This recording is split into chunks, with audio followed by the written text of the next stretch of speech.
Hi,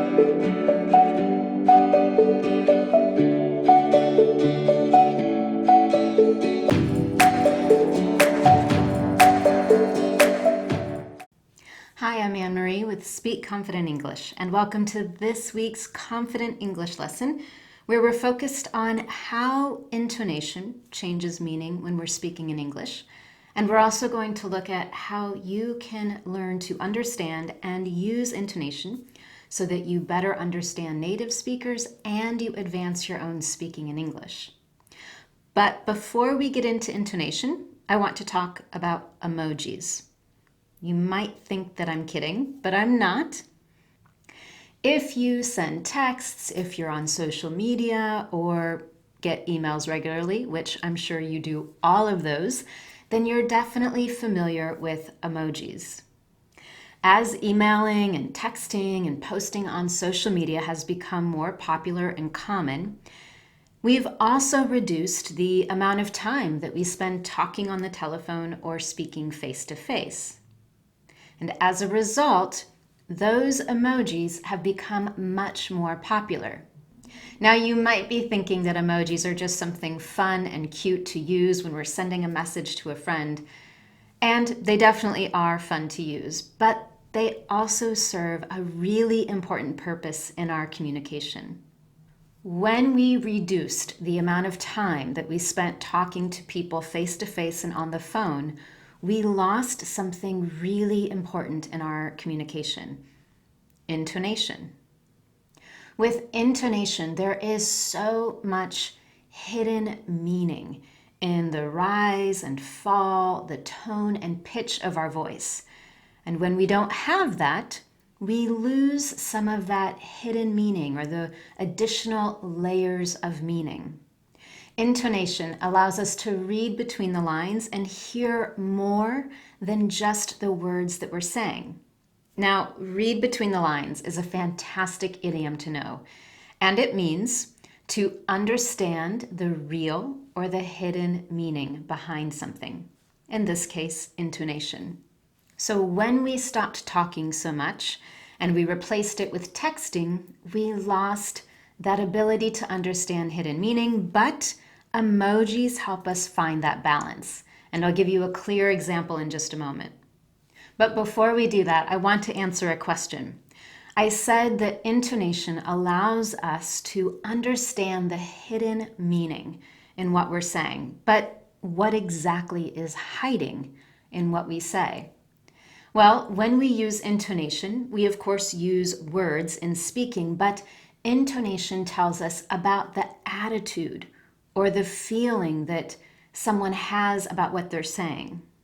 And when you start to understand intonation in English, you can listen to native speakers and understand that additional layer of meaning. You hear the words and you understand them, but you'll also start to understand their real attitude or feelings about the person or the thing, the situation that they're talking about. And of course, as you understand it, you can begin to use it as well to advance your ability in speaking English. So I have a question for you. Right now, do you think that you're able to use intonation to effectively say more, to share that deeper level of meaning about how you feel about something? Yes or yes? Now, in those two simple answers, I used only one word, the word yes. If I texted that to you, you would only see the word and you have no idea how I feel about it. But when you hear it with intonation, suddenly you realize that in the first one, yes, I'm not really sure. I'm hesitant. I'm not certain. In my mind, I'm thinking, maybe, I don't know. But in the second example, yes, I'm sure, I'm positive, I'm certain, and you can get a feeling for that attitude that I have. Now, going back to emojis, we can see exactly how emojis help us understand that other level of meaning that we've lost when we started texting and using social media instead of speaking. Hopefully, you're starting to see that intonation is really powerful. It gives us a new tool in understanding and communicating effectively in English. In some ways, intonation is a little bit like GPS or a map, helping you understand where the conversation is really going. What does someone really think or believe or feel about something? Their words might say one thing, but their intonation says something totally different. Let's look at a more in-depth example so that we can really understand how intonation can help us. Imagine that you just went to a movie with your friend and the movie has finished, so you're leaving the movie theater, and as you leave, your friend says, "That was good. That was good." Super simple, but what it really tells us is that it was fine. It was okay. It wasn't awesome and amazing, but it wasn't terrible. Maybe she's simply happy she saw it. It was a nice time, but that's it. But what if she says, "That was good. That was good"? In that example, you can really hear that my voice starts with a rise and then it falls and rises again. That was good. And when you hear that, what is your friend really saying? She might be expressing surprise. Maybe the movie was better than she expected, or she simply wants to show that it truly was a great movie. On the other hand, if she says, "That was good. That was good." Can you hear the falling at the end when I say that? That was good. What does she mean? What we hear in that falling intonation is that she didn't really love it. It wasn't great. Again, it was just okay, but in a more negative way. And then finally, she might say something like, "That was good. That was good."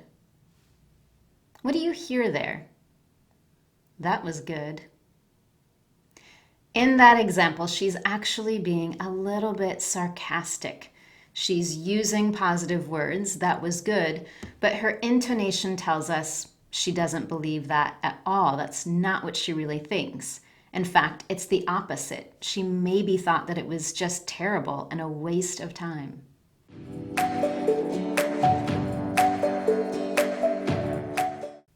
This time, I'm going to offer a suggestion to you, and I want you to practice responding using intonation to show how you really feel or what you really think about my suggestion.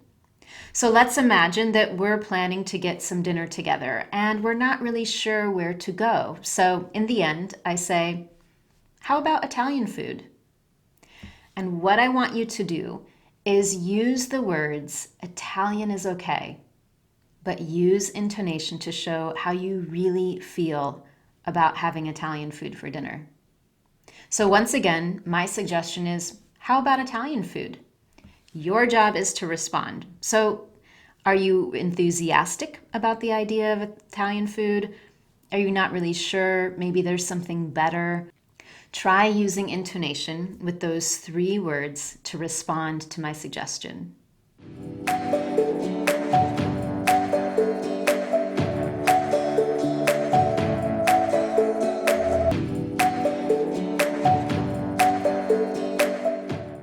All right, how did you do? Let's look at a few ways that you might have responded to my suggestion. Maybe you said, "Italian's okay. Italian's okay." In that example, I can hear that you don't really want Italian, but you'll do it anyway. Or maybe you said, "Italian's okay. Italian's okay." Now I know that you're enthusiastic about it, or it sounds really great to you. Or finally, maybe you said something like, "Italian's okay. Italian's okay." Did you hear the intonation in that last word, okay? Okay. When I hear that, "Italian's okay," I hear that you really don't want Italian food and you think maybe there's a better option. We should keep thinking about it or have a new idea. Again, hopefully you're beginning to see how intonation helps us to read between the lines, understand that additional layer of meaning. Now, this week, my challenge question for you is a little bit different. I'm going to share one final example with you, and your task is to go to the online lesson, go to the comments section at the bottom of the lesson, and tell me, what do you hear me saying? I'm going to give you 3 answers to a question, and each answer will have different intonation. And I want you to tell me with each example, what do you hear me really saying?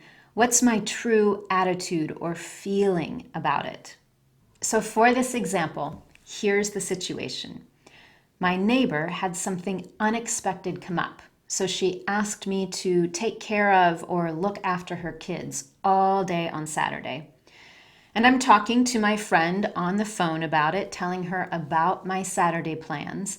And she asks me, well, how do you feel about spending your entire Saturday watching your neighbor's kids? That's her question. And my response is, great, great. That's answer number 1. So I'm curious, what do you hear when I say that? What is my real feeling or attitude? Tell me in the comment section of the lesson. Example number 2, great. Great. Again, tell me what you hear in that answer. And the final example is great. Great. So 3 totally different examples of intonation using exactly the same word. So with that, make sure that you go to the online lesson. Answer the challenge question that I have for you today. Now, if you enjoyed today's lesson and found it useful, please be sure to give it a thumbs up on YouTube, share it with friends and colleagues on Facebook. Thank you so much for joining me this week, and I look forward to seeing you next time for your Confident English lesson.